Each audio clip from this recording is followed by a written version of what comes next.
Welcome to my FMP pitch.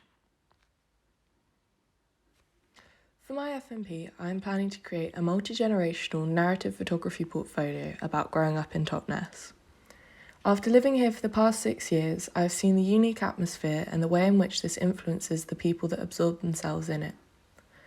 With my pre-existing knowledge, alongside my skills I have acquired over the past year, I feel as though I am able to create an interesting and confident exploration of this theme. Within my project, I aim to incorporate a combination of portraiture, narrative, home and street photography, which I feel will be a good display of my skill set. I will conduct a series of interviews with one person from each age group that has grown up in Totnes to gain an insight into their view of their time growing up in the area. During these interviews, I will take portraits as well as some photos of their home, and after this, I will then use their answers to inspire a shoot for each individual, in which I hope to emulate some of the ways they have described the feeling of growing up in Totnes. I aim to use both locations and composition techniques to achieve this, and I am planning to use film as the medium throughout my project. However, I may have to rethink after I conduct my test shoots, as it may not be feasible in the time frame. My original plan, however, is to use a Pentax SPO for my shoots alongside the interviews, as this is a relatively basic camera, a point-and-shoot, which will make it easier for me to get candid shots without having to keep adjusting the features of the camera. For my shoots that I will conduct from the interviews, I will be using my Pentax SFXN with Kodak Gold 200 film. I will have more control with this camera as it has manual controls to adjust aperture and shutter speed. This fact, combined with the film I've chosen to use, will help me to achieve the hazy, dreamlike aesthetic I would like to run through my project. If this does not go to plan, I'll be using my Canon EOS 1300D for every shoot and will enhance the qualities I would have been using the film for while editing. The book will be called Growing Up in Narnia, as Totnes is often compared to the fictional place, and it has been a running joke for years that Totnes is twinned with Narnia. In terms of the physical plan of my book, I would like to create a relatively simple A4 print. I will include a contents page and bio page for myself, which will be followed by 4 sections that are characterised by the interviewees. In terms of my inspiration, throughout my FMPs so far, my main source has been Amelia Trowbridge, for both her style of photography and the way she presents her work. I've been familiar with her works for years, and the intimate style of her photography has always struck a chord with me and is something I'm extremely passionate about. I focused on her book, Urban Cowboys of Dublin in 1996, to serve as inspiration in my topical research, as this explores similar themes with narratives of growing up as well as life in communities. This, alongside her archived works, have massively inspired the style of photography I would like to emulate. Furthermore, I have used her books to inspire my layout and design of my own, especially the book Joan of Arc had style. The use of negative space and minimalistic design is very satisfying to me and is what I had envisioned for my own project from the offset. Another source of inspiration through my project, especially when thinking of the idea I wanted to center my project around, was Nikki Thompson, more specifically her project, A Portrait of Moulton Hampstead. This follows the theme of community and rural areas through a series of portraits, which is what gave me the inspiration to include portraiture within my own work. Furthermore, I looked at Ian Bennett's website design and as well as his take on street photography. I find this very useful for my project as he talks about redirecting the view of street photography and focuses on small towns. As many of my shoots will be completed in similar areas, I found this very useful to see a different take on what is usually a genre with characteristics that seem to be set in stone. The final photographer I used as inspiration was Stephen Shaw. While I'm not using his work necessarily, I have looked at his website before and really liked the design. I will be using this as a starting point for when I create my own website. So far, my research has helped me massively in finalising and refining my ideas. From researching other practitioners, it has helped me to find a house style and discover ways in which I would like to present my ideas. I have spent time analysing both print photography books as well as digital websites to help me create a vision for my own work.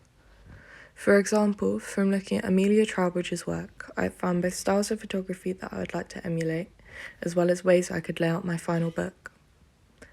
In terms of topical research, I have struggled to find very relevant subjects as my topic doesn't have many specifics.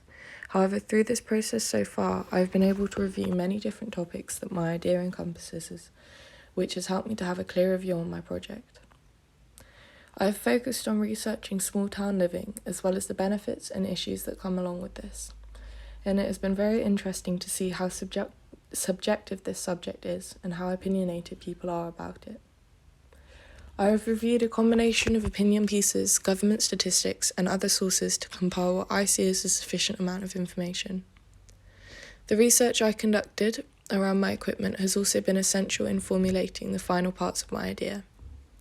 I spent time comparing films, both cost-wise and for the effect they achieve, which gave me a clear idea of the aesthetic I wanted my series of photographs to have. I also researched the cameras I'll be using for my work, which showed me how to effectively use the features available on their camera and make the most of my resources. It also helped me to realise which camera would be most effective for different parts of my project. I am yet to conduct most of my primary research, as that will be conducted in the form of interviews which I have scheduled for my Easter break. I did conduct a survey for my target audience, and while my reach is not quite sufficient to give an in-depth idea of my readership, it has helped to back up some of my thoughts from before. Unfortunately, as my reach is directed to ages 16 to 20, this survey did little to nothing about determining a target age. However, alongside the other responses, it was interesting to see how that age range fits into my readership. It also supports my theory that my audience will fall into a higher socioeconomic status. Just as how I struggled with curating my secondary research, finding evidence to back up my target audience was also challenging. However, by conducting a survey and analysing my prior knowledge, I was able to produce a suitable reader profile, an idea for my book's audience. Growing Up in Narnia will be aimed towards a wide age range of 17 to 40, as it follows a multi-generational narrative which appeals to a multitude of ages. It will be directed to reformer and explorer psychographics, as these fit well with the people that live in and around Totnes, describing people that value difference and freedom and focus on an unmaterialistic lifestyle. The geodemographic will obviously be rural and more specifically Totnes, and due to this geodemographic, I have determined that the ethnicity my book will be targeted more towards will be white British, as there is not much ethnic diversity within this area. In terms of socioeconomic status, I have classed it as B, C1 and C2 as a result of the responses to my survey. In terms of the layout of my book, I am planning to create my photography book using InDesign. The copy will be 36 pages long, including front and back covers. Firstly, there will be a contents page, which will be followed by a bio section and self-portrait over one double-page spread. After this, the interview sections will begin. On the next page, there will be the name of the interviewee, followed by a key quote from the interview. This will then be followed up by their portraits and home shots before 2 double-page spreads containing the main shoots. This will be repeated 4 times for each person I have interviewed. Finally, I have my production schedule. Here it shows a day-by-day layout of what I aim to achieve in the coming weeks. I have tried to make it so I have a good portion of time in the week before our deadline to be able to revisit and finalise my work to get it to the highest standard it can be. This will also be useful as a margin for error, as there are some elements of my project that could halt my progress.